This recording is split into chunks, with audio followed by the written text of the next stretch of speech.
A single policy position can change global trade overnight. In April 2025, the United States imposed a 32% tariff on Taiwan, triggering a major crisis. Hello everyone, my name is Justin and this is my partner Kat. Today, we will examine why this happened and what it means for Taiwan's economy. Taiwan is one of the world's most important technology distributors, especially in the semiconductor industry. Because of this, when the US states announced the new tariffs, the decision quickly attracted global attention. Many industries around the world depend heavily on components, products, and Taiwan. As a result, the tariff policy was not just a trade issue between two economies. It had the potential to affect the entire global supply chain. In this presentation, we will analyze not only what happened during this process, but also why the United States have the power to impose these tariffs in the first place. To guide our decision, we organized our research around the three key questions. First, why can the United States impose tariff on Taiwan? Second, what legal and economic powers allow the US government to implement these trade policies? Understanding the legal structure is important because theirs are not simply political decisions. They often rely on specific rules and regulations. Finally, we examine the economic consequences to Taiwan, including the defense industry and the companies were affected.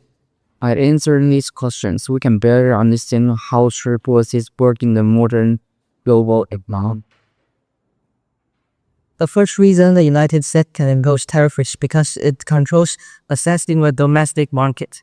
The US has one of the largest consumer markets in the world, and many countries depends on exporting goods to American customers. Because of this, the US government has significant leverage in international trade negotiations. If access to American market becomes more extensive, exploring countries may experience serious economic pressure. Another reason is that tariffs are allowed under international trade rules. Organizations such as the World Trade Organization generally depends tariff as long as they follow certain procedures. Finally, economic power itself creates strong negotiation leverage. Countries with large markets and strong economies often have more influence when shaping global trade policies. Beyond economic power, tariffs also rely on special legal authority in the United States. One important example is in Section 301 of Trade Act, which allows U.S. government to respond to trade practice that considered unfair. Another justification often used in national security trade tariffs. Under certain circumstances, the U.S. government can restrict imports if they are considered a potential threat to national security. In addition, the president may also allow to use emergency trade powers during economic and potential crisis. This power allow government to take rapid action to respond represent trends. Because of these legal tools, trade policy is not only an economic issue but also a draft legal instrument that governments can use to pursue strategic goals. Now that we understand the legal and economic background, let's look at the timeline of the crisis. In April 2025, the United States announced a 32% tariff on Taiwan's goods. This decision immediately created uncertainty in financial markets. Many companies were concerned that higher tariffs would increase production costs and disrupt supply chains. During the following month, both governments began to negotiate. By August 2025, tensions had slightly eased as officials decided possible compromise. Even sooner, in January 2026, a new agreement was reached. The tariff rate was reduced from 30% to 15%, helping stabilize economic expectations. One important reason Taiwan was able to negotiate U.S. technical advantage, often called as the silicon shield. Taiwan produced more than over 60% of the world's semiconductors. These chips are essential for many modern technologies, including smartphones, computers, artificial intelligence systems, and even advanced defense equipment.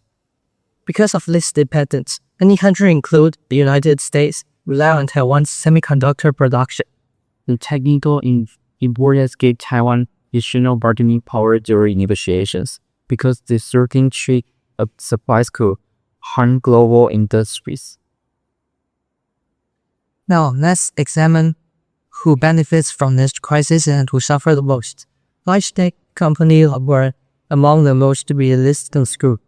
Because they operate globally and have large financial resources, these companies could adjust their supply chain or ship some cost to consumers. On the other hand, small manufacturers were much more vulnerable. Many small firms rely heavily on the export and cannot easily absorb sudden cost increase.